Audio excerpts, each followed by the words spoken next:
Since 1835, when President Jackson paid off the national debt, it took 147 years, and in 1982, the national debt hit $1 trillion.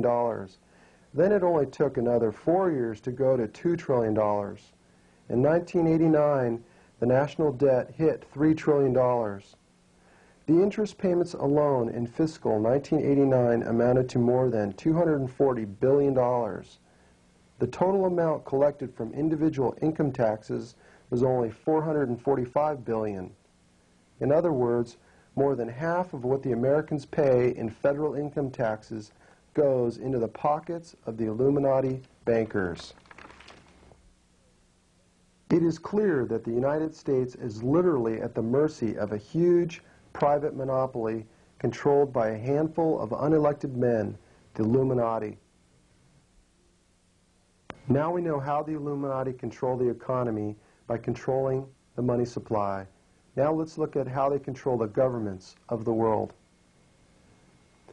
The Illuminati control countries' political processes by using their secret society organizations to offer financial support for the politicians to fund their election campaigns.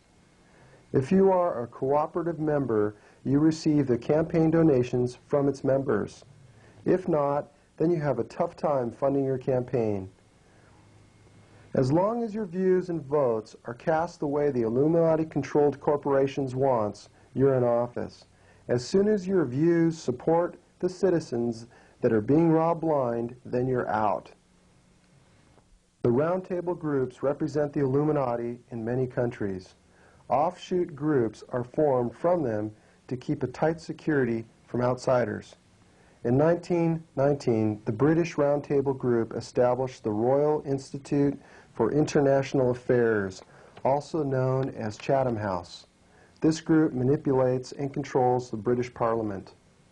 On July 29, 1921, the Council on Foreign Relations was established in New York. The Council on Foreign Relations was a front for J.P. Morgan and Company. J.P. Morgan and Company is a front for the Rothschild banking in association with this country's American Roundtable Group. Since 1925, substantial contributions from wealthy individuals, foundations, and firms working with the international banking fraternity have financed the activities of the Roundtable Group known as the Council on Foreign Relations. In 1973, the Trilateral Commission was established by David Rockefeller, chairman of the Council on Foreign Relations, and 8 other members of the CFR. Members are drawn from international businesses, banking, government, academic institutions, and mass media. The purpose of the Trilateral Commission is to engineer an enduring partnership among the ruling classes of North America, Western Europe, and Japan. The desire of the Trilateral Commission is that these 3 regions remain the vital centers of management, finance, and technology, these being the power and control of the world's economy. One of their first accomplishments was to create a gas shortage in America in the late 1970s. The Rothschild and Rockefeller families have a monopoly on all oil companies. The Arabs are just their puppets to keep us fooled. It just so happened, as the gas prices soared, the Japanese coincidentally had hundreds of thousands of small compact economy cars ready to sell to replace the American gas guzzlers. A redistribution of our nation's wealth had begun again. The Bilderbergers were formed in 1954 in Holland. Their group's first chairman was Prince Bernhard, a former Nazi SS stormtrooper. The Bilderbergers are a group of American and European government leaders, bankers, heads of state, top government officials, royalty, scholars, businessmen, politicians, and ruling elites, the Illuminati, who gather together in complete secrecy twice a year to discuss the world's agenda. One of their favorite meeting places is at Brussels, Belgium. What is the world agenda they are discussing? The world agenda is called the New World Order, the soon coming one world government. All of these secret society groups evolved out of the oldest secret society group known as Freemasonry. The Freemasons can be traced back to the beginnings of recorded history. In the days of the pyramids, where they worshipped their gods Osiris and Isis and taught their secret cult doctrines in the mystery schools of Horus. Their symbology is with us today on our dollar bill. The pyramid represents the hierarchies of Freemasonry and secret occult societies, with the all-seeing eye of Lucifer watching over them. Please note the words in Latin underneath the pyramid on the dollar bill. Novus Ordo Seclorum, which means the new order of the ages, or the New World Order. Once the New World Order has been built and the one world government is in place, the capstone will be joined, symbolizing the completion of the task. The hierarchy of Freemasonry and the occult societies resembling a multi-level pyramid structure will now be complete, with the Antichrist taking the seat of power atop the pyramid. This is the goal of all secret societies, yet only the highest level initiates know the dark secret.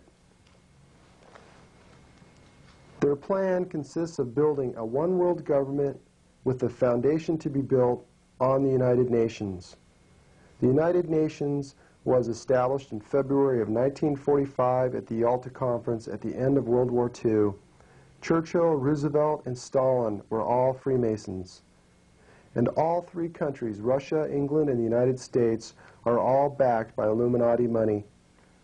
Ordo ab chao is another Latin term very important to the Illuminati and Freemasonry. It means order out of chaos. Whenever the Illuminati wants to make a big change, they create chaos. After enough chaos, the people cry for a solution. Then the Illuminati introduce their solution, or the new order, out of the chaos.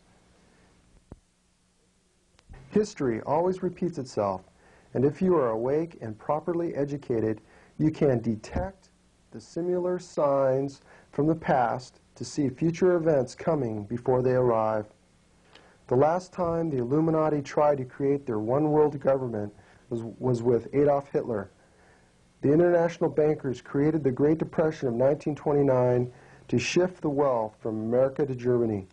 The same time they engineered the Depression, they began financing Hitler and the Third Reich. Documentation of this is in the book, Top 13 Illuminati Bloodlines. Once Hitler failed, the Illuminati realized that they can't create the New World Order with force. They must use deception and a slow, methodical dismantling of their main obstacle, the sovereignty and Constitution of the United States of America and all sovereign nations. The quickness of the creation of the United Nations shows us that their motto, order out of chaos, works. The New World Order will be divided into 10 world regions with 10 kings or 10 world rulers to govern them. This next video clip from the Spear of Destiny documents the transition of world power to whoever possesses the sacred spear. It's kind of ironic that the search to discover the truth behind the crime of the century, the assassination of John Fitzgerald Kennedy, led me to the crime of the Earth Age, the assassination of Jesus Christ. The Gospel of St. John. It was the day of preparation. In order to prevent the bodies from remaining on the cross on the Sabbath, the soldiers came and broke the legs of the first, and of the other who had been crucified with him. But when they came to Jesus and saw that he was already dead, they did not break his legs. But one of the soldiers pierced his side with a spear, and at once there came out blood and water. He who saw it has borne witness. His testimony is true, and he knows that he tells the truth.